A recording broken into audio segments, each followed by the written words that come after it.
missed wires by this much. And then there's just stuff all over the other big branches. So you must have that too. Yes, yeah. We lost a huge oak tree. Did you?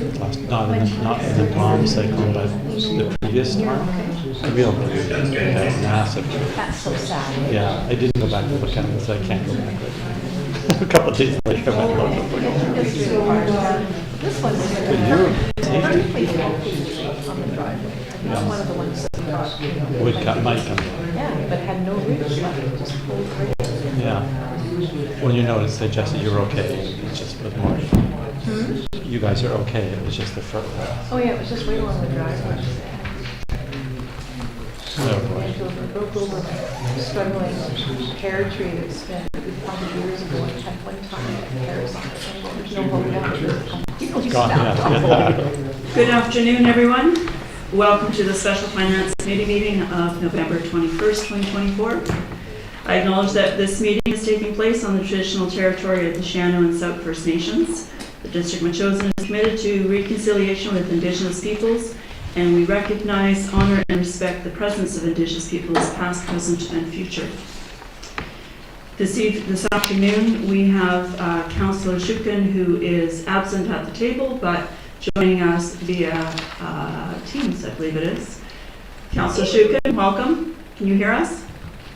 I can, thank you. Great, thank you. Okay, committee, we have an agenda before you. Are there any additions or changes? Seeing none, we have a motion to approve. Approved by Mayor Little, second by Councillor Epp. All in favor? Carried. Thank you.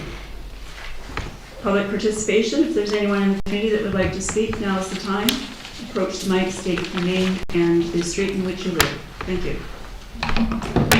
Jim McPherson, Eagle Tree Place.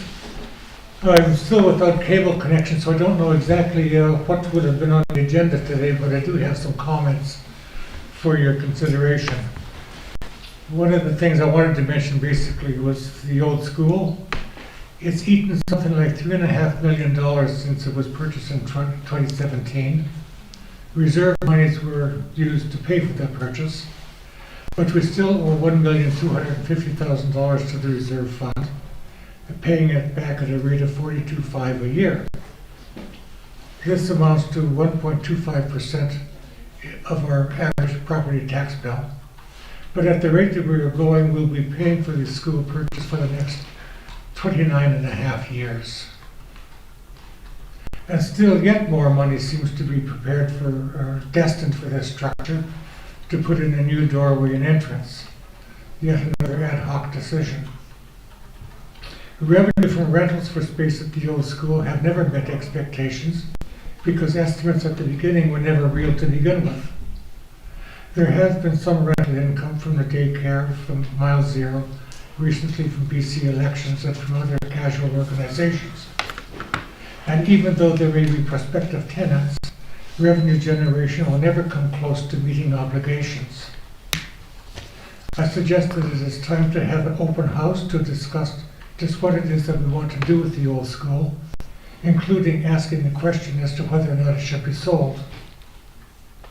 I mention all of this because of the potential to incur yet significant further debt through the construction of a new fire hall. The gap between expenditures and revenues will grow significantly over the next few years, even if we do not build a new fire hall. Many of the expenses cannot be cut, but there is a need to increase revenues dramatically. There are options. We can cut services, we can increase taxes, or we can find other sources of taxation, such as, for example, industrial development along Souk Road. Any of these choices is controversial, but then, lucky you, you were elected to make those choices. Thank you. Thank you. Anybody else like to have some comments?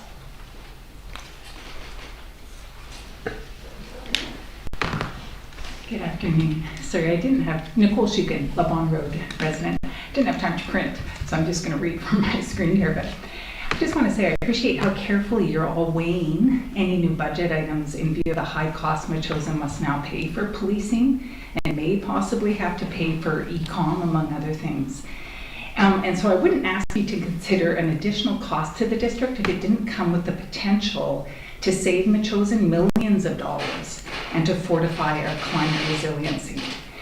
I'm speaking of the approximately $3,000 cost of becoming a member of the Federation of Canadian Municipalities in order to qualify for the truly hefty grants that are available through its Green Municipal Fund. One grant in particular could help our district to save loads of money. It's the Capital Project Fund for construction of new and sustainable community buildings. This fund consists of a combined grant and loan for up to $10 million. If the feasibility study for a new fire hall determines that a new building is needed, this grant could significantly save on the cost to our community. Other municipalities in BC and across Canada have received FCM's Capital Project grant to build new fire halls to net zero and post-destruction standards. This year, Canmore, Alberta, received over $8 million through the Green Municipal Fund toward construction of a new fire hall. In 2020, Vancouver built Canada's first net zero passive house fire hall with help from the Green Municipal Fund. In the West Shore newsletter today, it's noted that the bomb cyclone which struck on Tuesday reveals our, quote, fast-growing region's vulnerability to extreme weather events and other emergencies. Many communities are responding to this increasing vulnerability by ensuring that they have at least one building constructed to post-disaster standards. The District of Highlands completed construction of a post-disaster building in 2015, its new East Fire Hall. View Royal has a beautiful mixed-use public safety building. Saanich is underway on a mixed-use fire hall, and Oak Bay has undertaken a feasibility study for one. Similarly, Metchosin is assessing the feasibility of a new fire hall. Depending on the results of that study, a new fire hall may be the one public building in our community that could be constructed to net zero and post-disaster standards. We paid, remember, $20,000 for a climate action plan that, among other things, points to the significant grants available through FCM's Green Municipal Fund, but then adds that unfortunately Metchosin is currently not eligible to apply for this funding. If we did become eligible, I believe Metchosin would have a very good chance at obtaining FCM funding for a new fire hall. Not just because Metchosin is dangerously lacking in any post-disaster safe building, but because our fire department serves Chiano First Nation and there are two communities at stake. Metchosin has a strong record of obtaining grants to support the old school and things like active transportation planning, thanks to the superb grants crafting skills of the fire chief, councillors like Councillor Epp, and other staff. So if the fire hall feasibility study determines that a new building isn't, on the contrary, necessary, and that upgrades to the current fire hall are all that's needed, well, the Green Municipal Fund has an alternate grant that could help with the cost of retrofitting the building. It's called the Community Building Retrofit Initiative Grant. This same grant could also be invaluable in helping with additional retrofits to other old buildings like the school, built in 1913, or the community hall, which could potentially qualify for grant support to transition from heating with diesel to heat pumps. The Green Municipal Fund also offers a growing community canopy grant, a climate adaptation initiative grant, and many more. So I think it's no exaggeration to say that the cost of becoming an FCM member has the potential to be repaid 1,000 times over through grants that could save Metchosin millions. Not only on the possible capital costs of a new fire hall, but on cost to taxpayers of not retrofitting energy inefficient public buildings or not moving on green initiatives that can minimize the fiscal, social, and environmental impacts of climate change. Thank you. Thank you very much.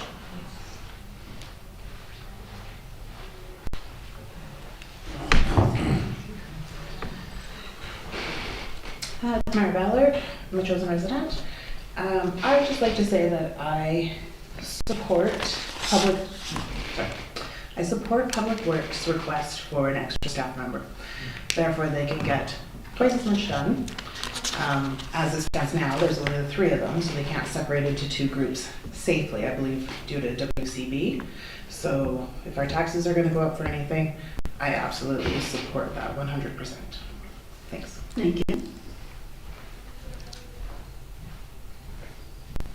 Anyone else have a comment before we start the agenda? There will be a second opportunity for the public to weigh in after the committee has had their discussion on the budget that is being presented today. Okay, so we'll move on to the next part of the agenda, which is the reports. And I'll ask our CFO, Mr. Creek, to come to the podium for his presentation, please.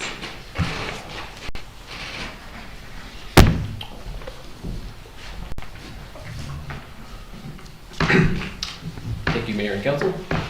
Through the chair, this is the operating budget for Public Works and School that we'll be covering today. It's the last operating budget in the cycle before we get back to it in January with the information from BC Assessment. So just some highlights from the year. Public Works ended up working on a sinkhole over on Gemini. A couple of the trees under the road ended up decaying and therefore causing a collapse. So there's a big repair there. There was a big rock slide over on the Vaughan Road. And then all the storm cleanup happened yesterday and today and a couple weeks before that. So we're a little over budget there. For school, the big one was Elections BC. Ended up making $31,000 from them this year for 2 months. And then we've completed the renovations with the grant funding this year. So it was the last $170,000 of the $980 that we've received. Going over the 2024 budget, a few overages in there. Wages across the board. There was a lot of overtime that they worked due to snowstorms earlier in the year, and then the storm cleanup, etc. Equipment maintenance. They purchased a new lifting chain to help move heavier items onto the back of their flatbeds. That should really be a one-time expense, not happening next year, so just do an inflation increase on that account. And then oil and repairs on the vehicles.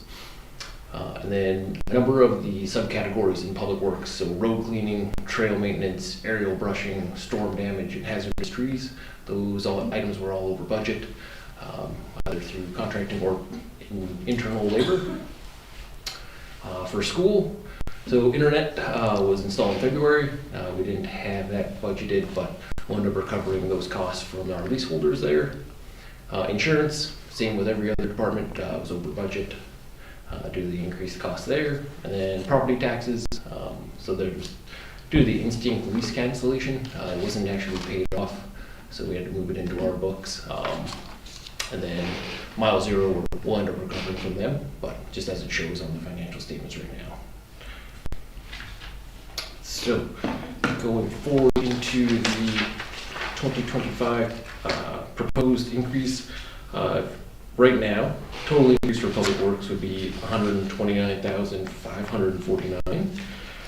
The largest one for that would be the additional crew member that's being requested. That increased cost would be $61,500. That offsets the casual labor that we would hire in the summer usually, and the overtime that would be required. It's like no longer needed if we've got extra staff on there. As mentioned, they could break up into 2 crews, so they could spread out across the district, helping with maintaining the trails, ditches and culverts, shoulder mowing, and also help with the winter salting, sanding, any snow removal that might happen.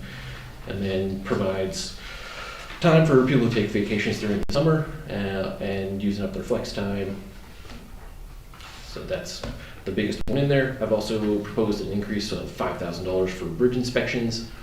I'm not expecting us to use it. It's more of an idea to put $5,000 a year into a bridge reserve. We've got about $4 million worth of bridges on the books. Granted, they do last a long time, so I'm just asking for a little bit now, and we can slowly save up over time in order to have enough money come 70 years when we got to replace them. And then the next big increases, so road cleaning. This has been over budget for the last 5 years, so I'm proposing for another $12,500 there. Ditches and culverts, this is a really big one for 29,000. Talking with staff, it sounds like they haven't been back to some ditches and culverts that they worked on 7 years ago. So it sounds like they might need some catch up there. Mowing of shoulders, that's also been over budget, so saying $6,100 there. Roadside trails, over budget again, $4,900. Aerial brushing, $9,000, and storm damage, $4,000. And proposing an increase of $15,000 for contingency work. Right now there's $20,000 there, but if based on staff's kind of inspection of Gemini because of the sinkhole, probably going to have a number of those popping up in the near term, just because the same road was made with the same trees as the base. So that'll be a big kicker. Any questions about Public Works right now? Committee, do you have any questions for Mr. Creek? Yeah, hi, Jay here. I do have a question. Mr. Creek, the new position that is being proposed and the allocation is 61,000. Is that total compensation? Through the chair? No. So basically with benefits and wages, it ends up being just over $80,000. But we've already budgeted for like the summer student kind of coming in. So taking away that wage, adding it on to 61 covers the total cost of a full-time employee. Okay. Great. And I just ask is we were trying to hire a firefighter last year, and I believe that the overall wages I think were a little higher than we were expecting. So I just wanted to confirm that. So.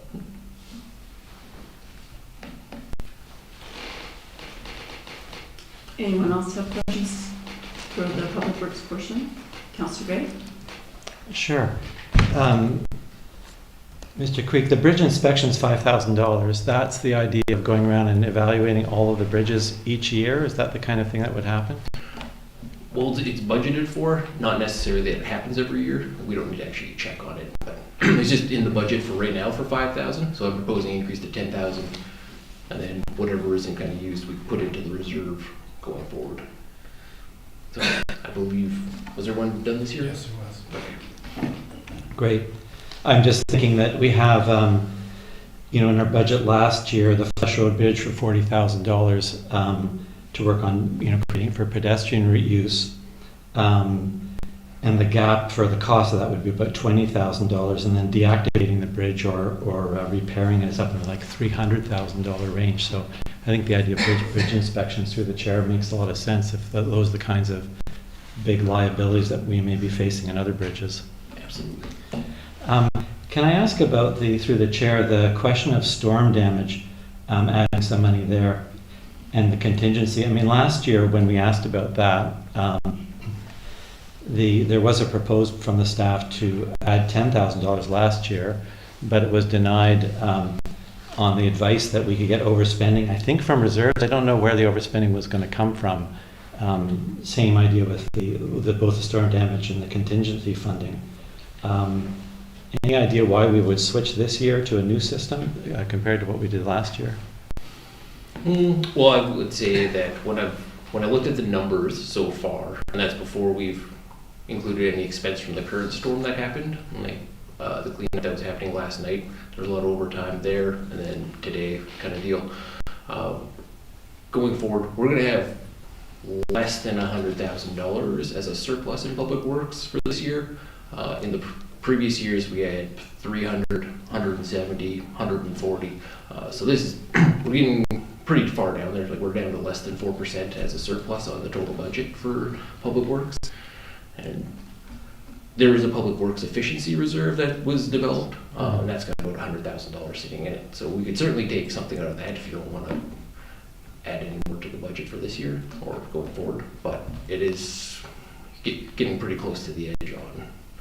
And through the chair, then best practices would be to increase this budget rather than dipping into those reserves now that they've gone so low. Through the chair?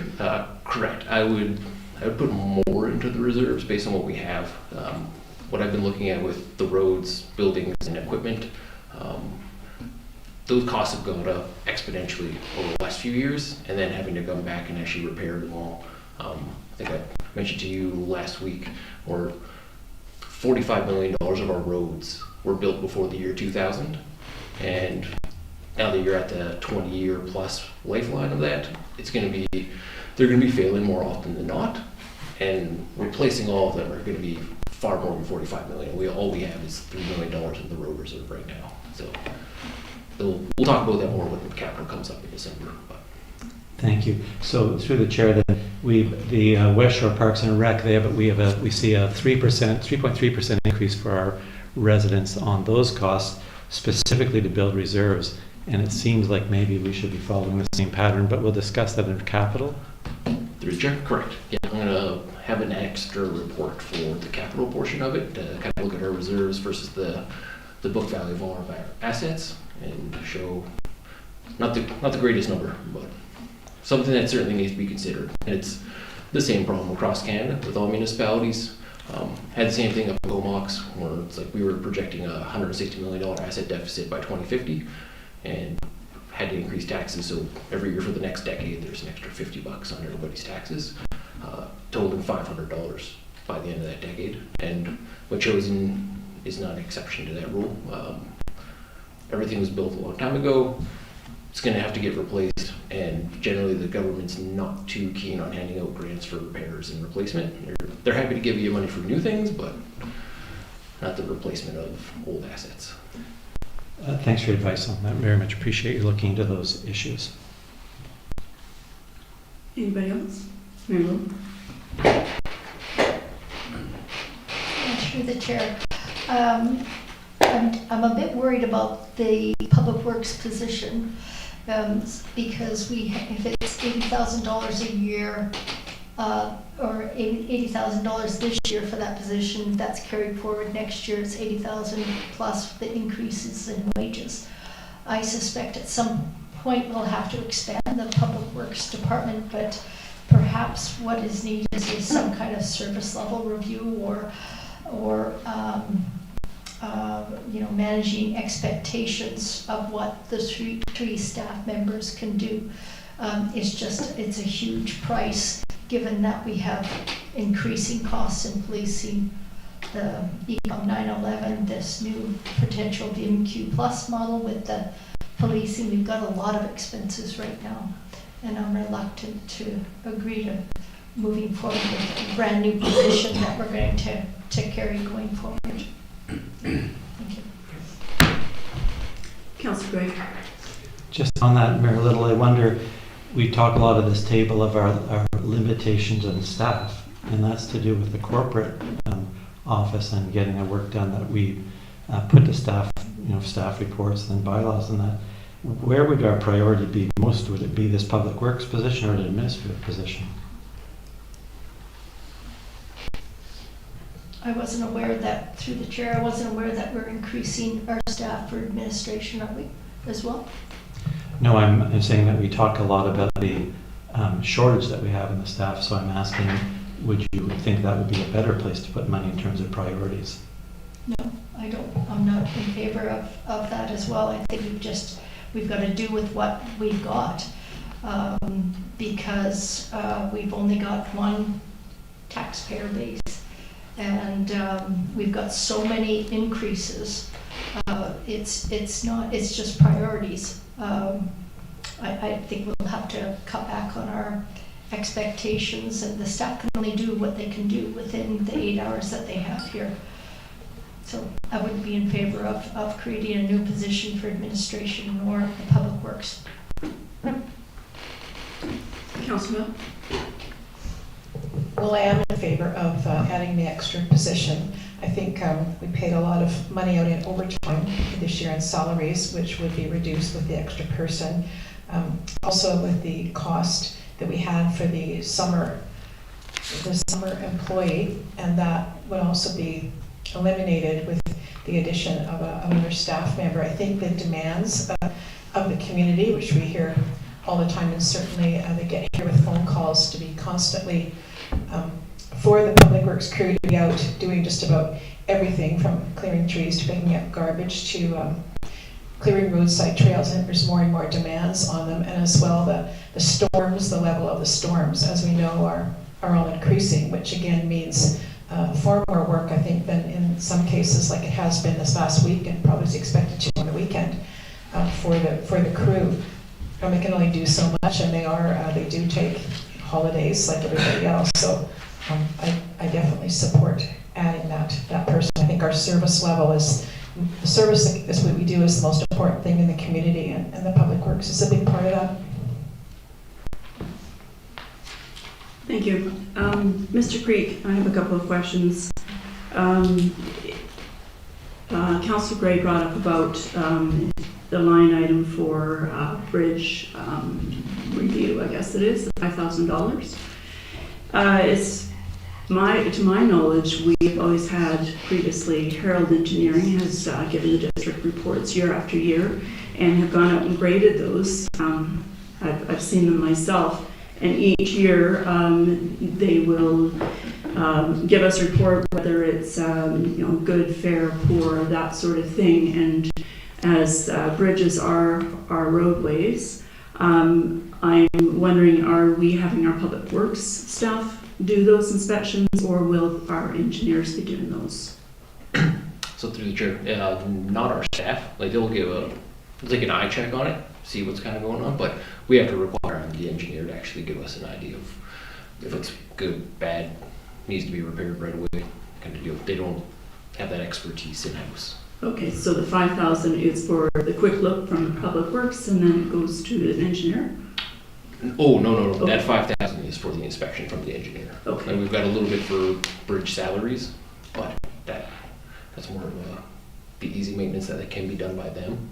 Okay, and we are currently soon going to see some results of our assessment of our roadways, is that correct? We have a consultant doing that? Through the chair, correct. We should have it in the next few weeks, hopefully by early December, and then I can roll that into the capital budget and come up with a good plan for the next 5 years and what needs to be done. Great, thank you. So with the several of the activities that are in the budget this evening, like the shoulder mowing and ditching and stuff, those are contracted out, correct? Quite a bit of it. So like the aerial brushing, it's about 55% done in-house, and then 45% is done through contractors. Mowing of the shoulders, that's 85% through contractors versus in-house. Roadside trails, that's all in-house. Road cleaning, mostly in-house. Storm damage, all in-house. Ditches and culverts, that was all in-house. It was pretty tight earlier this year. Okay, yeah. I thought that when we did ditching, we had to hire an excavator to ditch. We've been a little light on ditching the last few years. But I thought that was contracted out. And the sweeper, we don't own a sweeper, so that's contracted out for the road cleaning, correct? Yeah. Yeah, okay.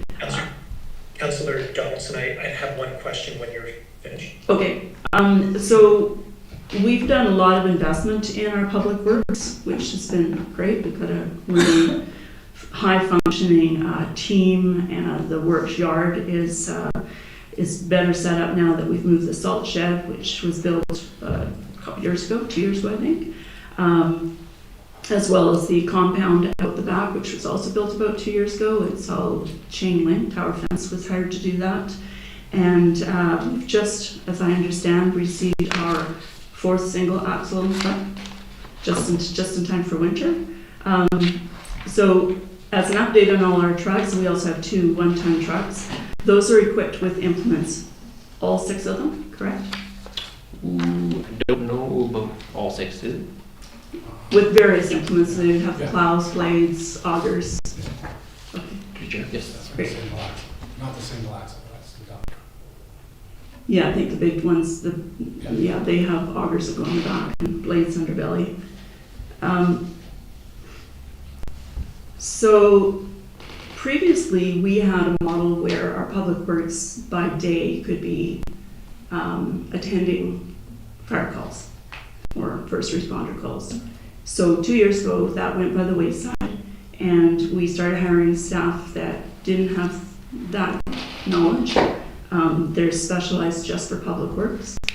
And so last year, we were approached by the fire department to actually hire somebody for the fire department. So now we've invested in having staff in the fire department so that we don't have to rely on public works, frees up public works to actually focus on their job that they're training for.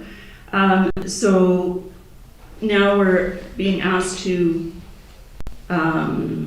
consider funding for a full-time position in the public works as well.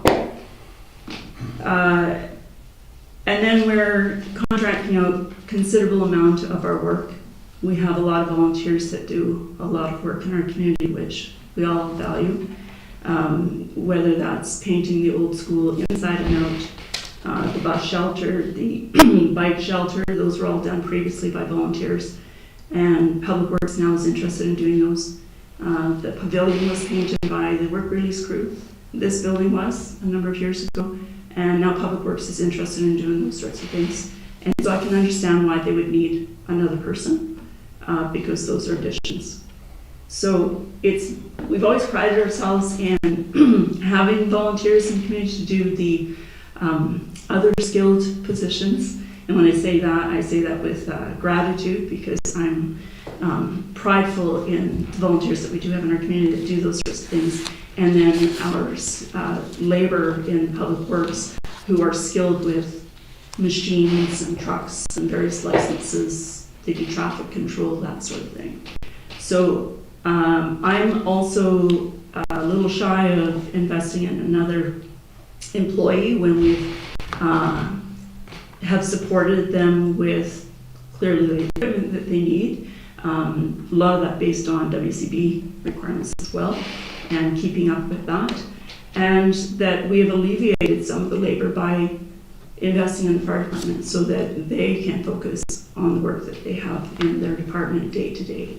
And I would really encourage us being able to work with our volunteers to do those other jobs like painting or mowing or weeding ditches, that sort of stuff, the lighter kind of duties, if it meant that we could actually keep the same complement of public works stuff that we do. I think that's all I have for now. Anyone else have comments? Councillor Schuken, do you have any comments? You want Yes. to? Yes. Two more things through Councillor Donaldson. Just back to the proposal of a new position. I found myself torn on this one. I have no doubt that our crews are highly stretched in terms of very limited workforce and a community that is very engaged and has things that they're interested in seeing our public works crew do, as well as like the day-to-day demands that are required. But I have great trepidation in terms of introducing a new permanent cost, essentially. That said, I am wondering if there is the potential of requesting Mr. Creek do a bit more of a business case on the new position. There's some good information in the agenda package that we have, but I'm also wondering if we can also see where there's mention of efficiencies, but I'm wondering if there's also places where we may be able to reduce reliance on contractors for certain roles that Public Works could fill. Or may fill with an additional person. So there may be some offsets that we may be able to realize with the additional person. Mr. Creek mentioned one about the summer student potentially. So again, I know I'm throwing more work, but I wonder if there's room for a business case. I want to just remind folks that we had there was general talk about a new position with the fire department, and we finally did get more information as we went through the process from our previous CAO on this and fire chief as well. So I think that would be helpful to understand, because as Mayor Little says, we budget for this position, but it's a permanent one essentially. Okay, so that's again a request for more of a business case. Second question to Mr. Creek is around snow clearing.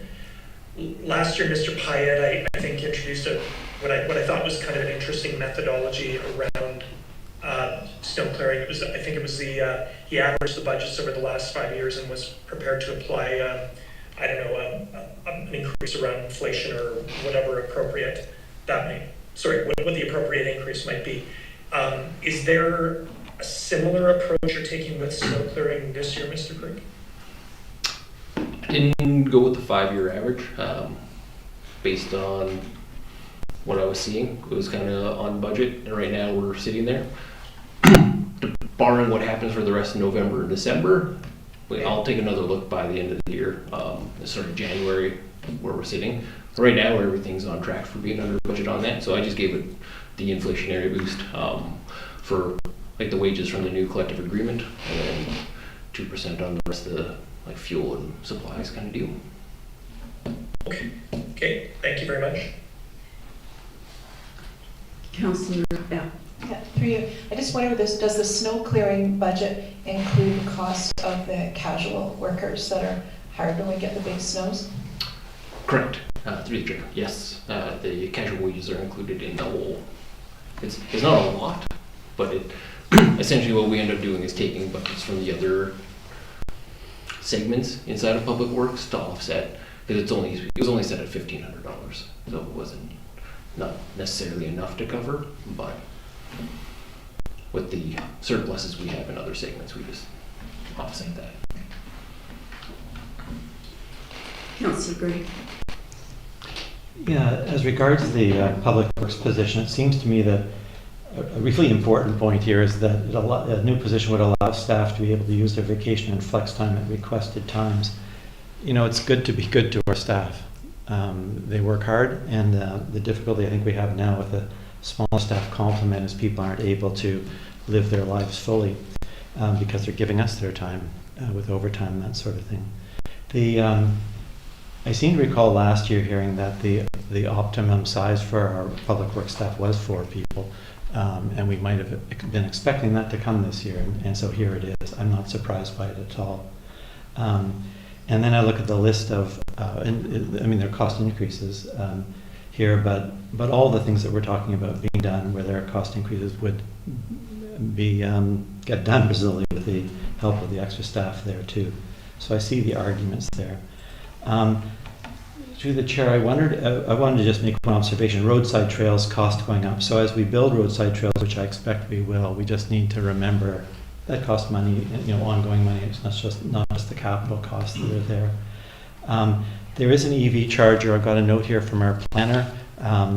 There's just the final touches, it looks like, in terms of the arrangements or the agreements between the district and the engineering firm. And there may be cost for installation, Mr. Creek, so just to mention to you in case there were to know about that. It might be a small cost, I don't know. So through the chair, at least the original agreement that I've seen from the CVRD for, it's like they're covering all the installation. Great. And that, so it's like there's no ding to us on that one. We just have to pay for power in the meantime, and then we bill them back for it. So Oh, superb. it's a really good deal we're getting there. Great, just didn't want to miss it. The other thing I was curious about through the chair was the cost of the Public Works proposed employee. And I gather that you've taken a look at the job description, or someone has a job description and the wage and cleared that with the union in terms of we're sure that's the dollar value, it's not going to be higher. Well, I took it from the current collective agreement that we have, and where they'd end up just at the starting rung for a tradesperson working for Chosen, and then based on what the estimated increase from the new collective agreement would be for 2025. I said, here's what it will be. Great, thank you. Am I correct then if I take a look at your report and the previous reports that say that including police and the e-com we're at about 10% tax increase? We hit the double digits today, I think. Correct. We're through the chair. Yes, we're into the double digits now.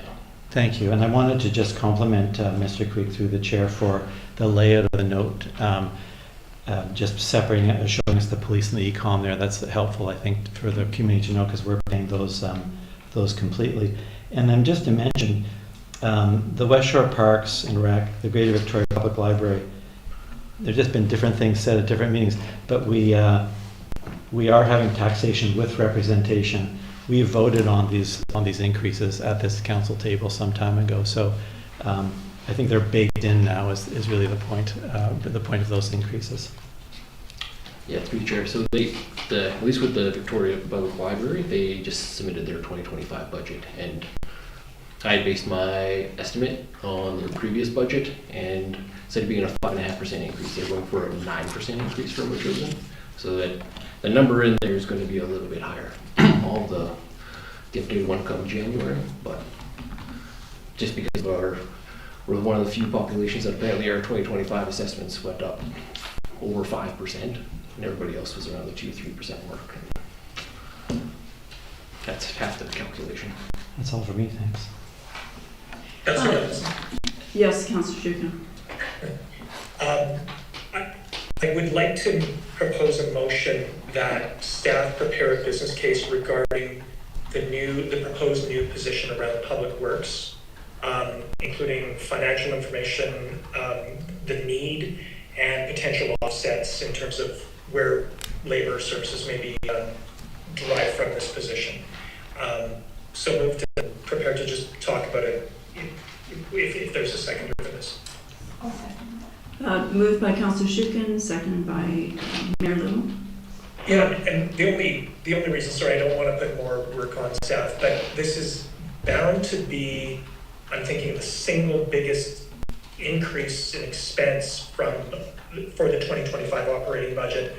I just find myself needing a little bit more information to understand where to go myself with this. And yeah, as much as there's a community need, there's also, we've been hearing from residents about the need to manage our finances as well. So I think a business case or more information will be helpful to this council, in making a decision.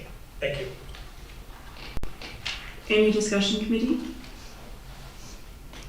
Councillor Gray. Well, I think if we can get some more information that would make it clear for all of the council, I think that would be a useful thing. Can I ask through the chair, Mr. Creek, I think it's just more or less formatting the information you provided us today. So straightforward? Through the chair, for the most part, like if I'm going to actually do a business report, I'll get some more information from the Public Works Supervisor, and then get a full breakdown on what they're going to be able to do, and then see if we can remove some of those contract expenses and take those works in-house. So just for clarity, Mr. Creek, if this, so the proposal is to have a full-time position, is that to eliminate the summer employee? Through the chair, correct, yes. Okay, thank you. Any other questions or comments for this motion? Seeing none, I call the question. All in favor for the motion? It's carried. Thank you very much. Okay, so Councillor F. Not on this motion, but there's one thing we've been hit this year with a tremendous number of increases that we don't seem to have any control over whatsoever. Like I'm assuming that there's no leeway on, like for example, the policing or to this point, ecom or the library or West Shore Parks and Recreation. So approximately how many percentage points are we increasing just for all those items that we don't have any control over? Through the chair.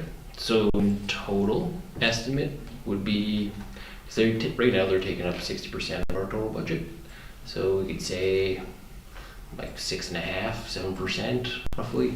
I can give you a more detailed number in January once I got the BC assessment information to run my calculation, but it would be around there. Councillor Gray. And I thank Councillor Epp for making the point. It might be the year where we want to skinny some of our expenditures as a result of the ones that we can't have any impact on. The question I got, which I guess I'm asking every venture, is, and I realize not to be answered today probably, but of the list, if we can hear back from Mr. Creek through the manager of the department, the CAO, which of these are the discretionary costs, which are the nice ones to have, and if we were to knock out something that's proposed by staff, what would be the impact of it? I certainly know in my own experience, both managing but also writing budgets, you always put in extra money, but then when it gets to the board, it often gets cut back. So it'd be nice to know just where those, some of those dollars might be, because we are, as I say, into double digits now. We still deal with the school, I'd say.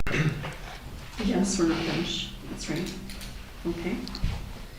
Okay, so Mr. Creek, if you'd like to continue with your report, please. Perfect. So through the chair, for the school for 2025, I'm showing a reduction in from their 2024 budget of $20,438. That's due to the removal from the contracted services and leasing agent fees. They were being budgeted for, but we haven't actually had a leasing agent since 2022. In reviewing past budget presentations, the previous CAO, CFO did mention that should probably spend that money on somebody, because again, we don't have anybody sitting at the school monitoring usage, but until that's the case, we can leave it out. The only increases over there for the school would be for insurance, bump that up $3,000, the internet for $2,600, and cleaning services for $1,392.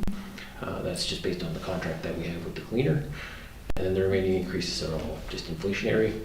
I will say that most of those costs we can recover from the leaseholders. So while it goes up on the budget, revenue will also increase there. Do you have any questions about those expenses per se, or is it?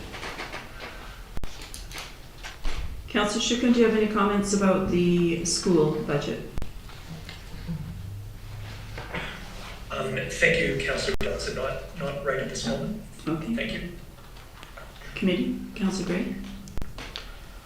Sure, I just was wondering, we had a special meeting, extraordinary meeting in the middle of the summer to look at the Village Square proposal. And I think we gave thumbs up for that. We also talked about an extra door going in the school. I believe the door project is now on hold because there's someone going to rent the room where the door was meant to go through. But the Village Square proposal, I expect, is still alive. And I just wanted to, through the chair, draw your attention to that. Maybe I've got some numbers, but we had a report that provided us some different numbers. In June, at that, may not have the date here correct, it was recommended we book the entire $12,000 estimated annual maintenance cost on our books. It would be made up of public works, but also volunteer hours, but that might be worth noting. And then there were project costs for the Village Square and architect and electrical of $3,000, staff time of $9,000. And I'm not sure the project's ready to go, but given that meeting we had and the discussion there, it might be worth picking those up. So just to mention those as additional issues. I think the preschool may still put in a door, and they had a budget they showed us of $17,000 in their fundraising. I don't think there's any district cost associated with that door going in, but maybe we could check that too. I'm just talking about completeness and things that came well before your time, Mr. Creek. Thank you. Anybody else have comments about the school on this part of the budget discussion? Councillor Ray? Sure. I guess for me, if I'm reading the documents correctly, we're spending $167,547 or will do next year, and roughly that amount this year. So we're in it, as we heard from Jim McPherson. We put a lot of money into the school, and it seems to me there may be opportunities to increase revenue. So we're talking mostly today about expenses, but there's also the revenue side. And so we have Mile Zero, the preschool, the potential of rent from the Wellness Collective. I understand another commercial rent client is speaking to the district, so that would be good news. If it happens soon enough, we'd put it in the budget, I suppose, or if it worked out. The gym rentals are ongoing. I'm not sure if there's room to increase that. And then there's the MACA arrangements themselves. And I'm not sure if there's any other places there in terms of revenue, or if there's a way of booking that revenue in, or the idea that we might get it, but I suppose it depends on renters presenting. So through the chair, yes, there are a number of initiatives coming in 2025. Like you said, the Wellness Collective there. Then the fire chief has been working with West Shore Parks and Rec. There's going to be a number of, hopefully, first aid courses being run through there, which will generate revenue for the gym itself, plus for the fire department, so kind of double dip on those guys. And then I'd say for Mile Zero, we do have a lease with them already in place. I don't know how much we can go back and say, hey, we're going to bump this guy up for. No, I'm not suggesting it, just that's one of our revenue sources. Yeah. Mr. Creek, are we also actively looking to rent out the three rooms where Instinct was previously? Because that is slated as commercial as well. Through the chair, I don't know right now if we do have anything ongoing for attracting anybody there. So I guess more first aid that is being run by the fire chief. I know we were down there about 2 weeks ago and they were using 2 out of the 3 rooms for first aid training and trauma treatment. And then they're a really nice layout and keeps everybody busy, and some actual Mitchell's and staff in the building throughout the day, so that's one certain bonus from it, that not having to pay for somebody to sit around if she is over there doing the first aid training. So is that daytime, like Monday to Friday, or is that weekends and evenings, or is it all over the place? All over the place. Okay. I was down there, I must have been like Wednesday or Thursday, and yeah, packed with people in the different rooms running around, fake blood everywhere. Councillor?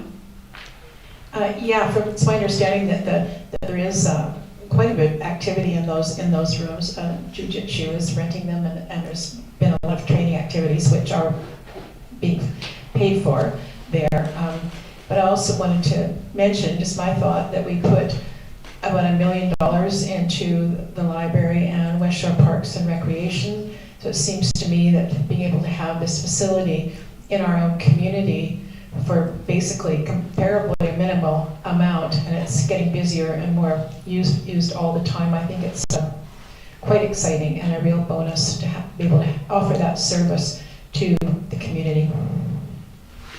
Yeah, and as the liaison that sits on the board at West Shore, I did definitely encourage them to come and speak with us, and it sounds like they are consulting with our staff to put some programs into the gymnasium, hopefully more recreational things as well on an ongoing basis, so that's promising as well. And we can maybe even attract some of the population of Royal Bay to come out and join us for basketball or whatever.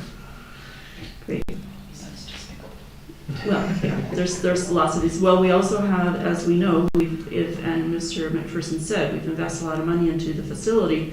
We have the ability to do performing arts, and we've not seen that used yet. So we have chairs and we have audio equipment, as well as a stage that still is in a box that has not been unpacked or used. So if anybody is interested in doing that, we can certainly do more in that building. There's a lot of potential. Councillor Gray. Just through the chair, I recall the other day we were talking about garbage that got moved from the school, and we were going to bill back to the school. And it's probably in the background numbers, but just a reminder of that. I wondered on the summary sheet, was a little bit confusing the other day, and it's on page 9 of the agenda package.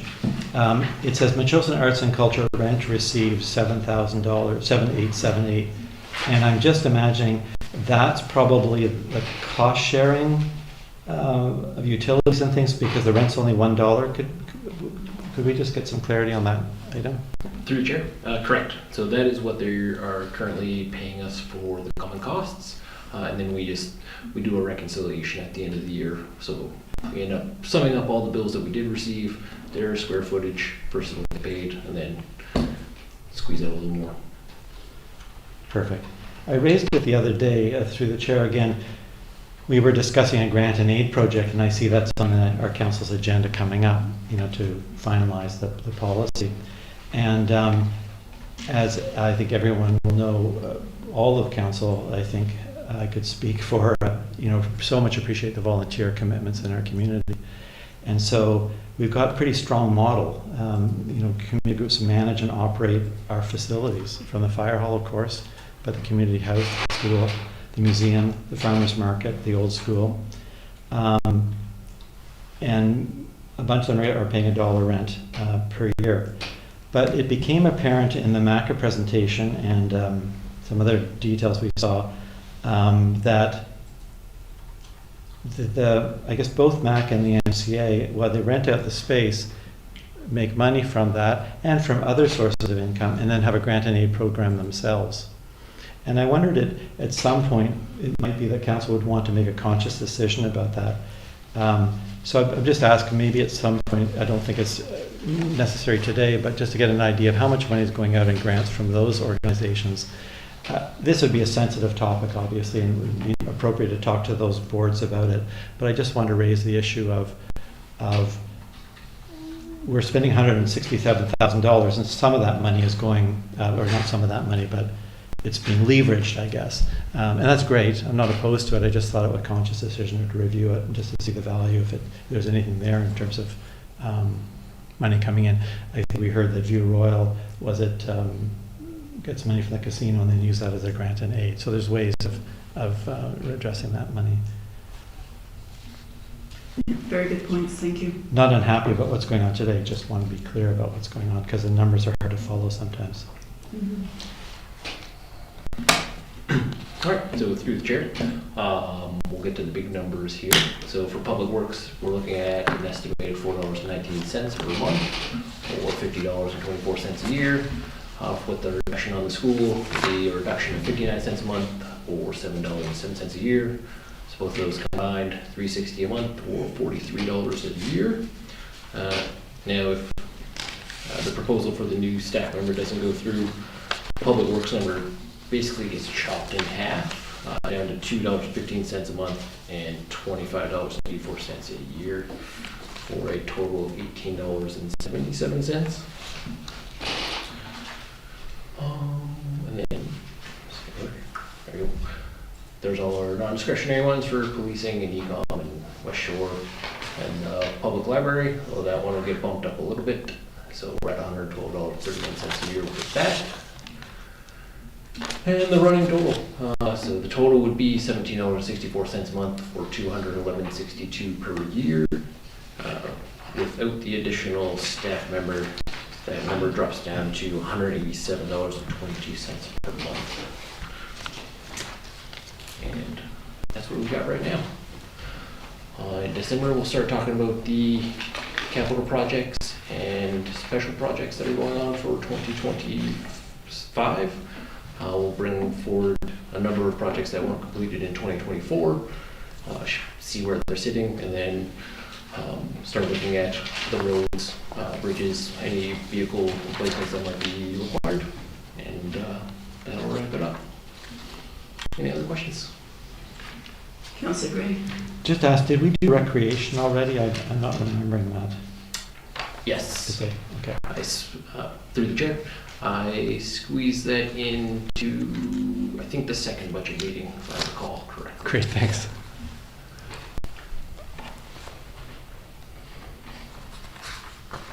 Okay, any other questions for Mr. Green? Any discussions at this committee for any part of this budget proposal? Okay, thank you, Mr. Creed. So I'd like to open the opportunity now for the public to have a comment. Mr. Gray, or Councillor Gray, do you have a comment first? Yeah, I think just before we jump into the public participation, which I'm looking forward to, I think I'm just going to repeat to say if we could ask through our CFO and the CAO for staff to look at what we've got here. I think a double-digit budget is too much. We've got pressures from elsewhere, as Councillor Epps pointed out. Where might we focus our attention in terms of looking at things? And I'd ask for staff's advice, understanding then that it might be not so much a dollar value we need to hear, but actually we won't be, as we heard a good example, the culverts aren't getting clean. That's going to be absolutely necessary. It seems to me as the weather worsens. Are there other places where we can look and shape it this year? Not that we wouldn't pick it up next year, but I just, I think if folks would sharpen their pencils and give us some advice on the most likely places with the least damage, it'd be a big help. Thank you. Okay, sounds good. Okay, so if there's anyone from the public that would like to have an opportunity to weigh in on what has been discussed here this afternoon, now is the time to come to the mic at least stating your name, your street, and sharing your perspective. You can go with the mic for yourself too there. Thank you. Thank you. Admiral Yoakum Windfall Road. There was mention of the reduction of $20,000 for contractor services or management of the school. Is that correct? Mr. Creed, go ahead. So through the chair, correct. That was, they had budgeted for having a leasing agent in there, somebody to go and attract customers. So am I correct saying there is no plan to have anybody manage the school, paid for? Correct. No third party. Just kind of the fire chief pitching in down there, and then also Chief Payette. Okay, second question. Is there any allowance in the budget for the septic field tank at the school? Through the chair. Not in the operating budget. That'll end up showing up in our capital, Okay, which will thank you. show up in December. Back to the compound and training tower. Is there plans to move it, sell it, relocate it, give it away? Through the chair.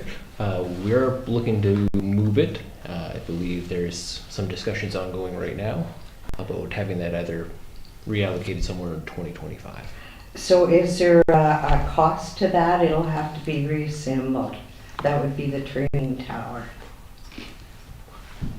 Through the chair. Good question. I don't know the actual cost in moving it, but we'll definitely get a quote before anything like that Thank you. happens. And I would ask, I know you've picked up what you've walked into.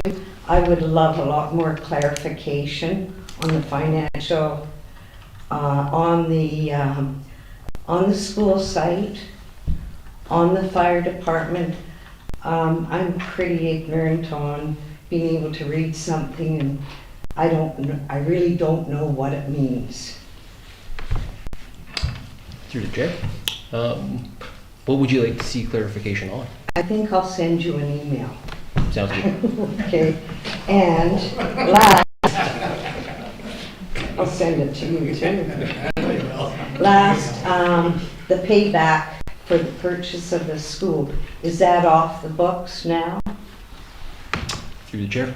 No. So right now, every year for the 5-year plan, we're budgeting $42,500, and that's going to be in there for likely, I think, 25 years at least. Like, So can I find that? I used to be able to find it, I don't see it anymore. I just shrunk down. Oh, through the chair. It's in the Excel spreadsheet for the budget, so it is in there. I just shrunk down all the lines rather than having to go I'll through every email single you one. on that Yeah. too. So it's not actually physically being paid, it's just hanging? Through the chair. Correct. It's more of an accounting entry at the end of the year. We're not- Creative accounting. Yeah, we're not cutting ourselves a check or anything. Gotcha. We'll email. And just to say, through the chair, you can see these numbers if you look in the October 7, 2024 third quarter financial report. So it was in the agenda package then. Thank you.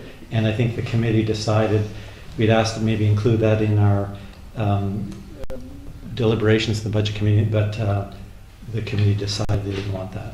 So, but you can find it October 7, 2024. October 7th. Okay, thank you. Go ahead, yes.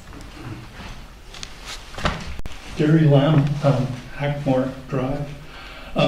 Question I would raise is regarding the fire chief.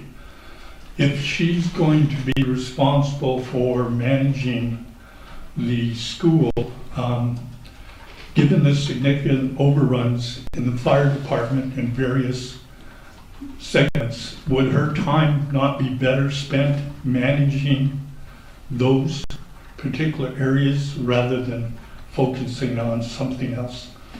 Thank you. Thank you very much.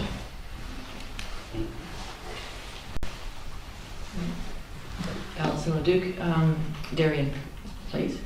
And I just want to echo what Nicole was saying. I was delighted to hear that you have been looking into it in such depth, because I had been aware of the Federation of Canadian Municipalities grants and so on available, and could never kind of understand why we didn't pay, what I think is a fairly small cost of maybe $2,000 to $3,000 a year for the large amounts of grant funding that I understand are available. I never looked into it in such depth, but I would also encourage you to look at the benefits that could be accruing. And I do understand money is very tight, but it just seems like for a small contribution of $2,000 to $3,000 to have that kind of grant funding available, it makes sense to me.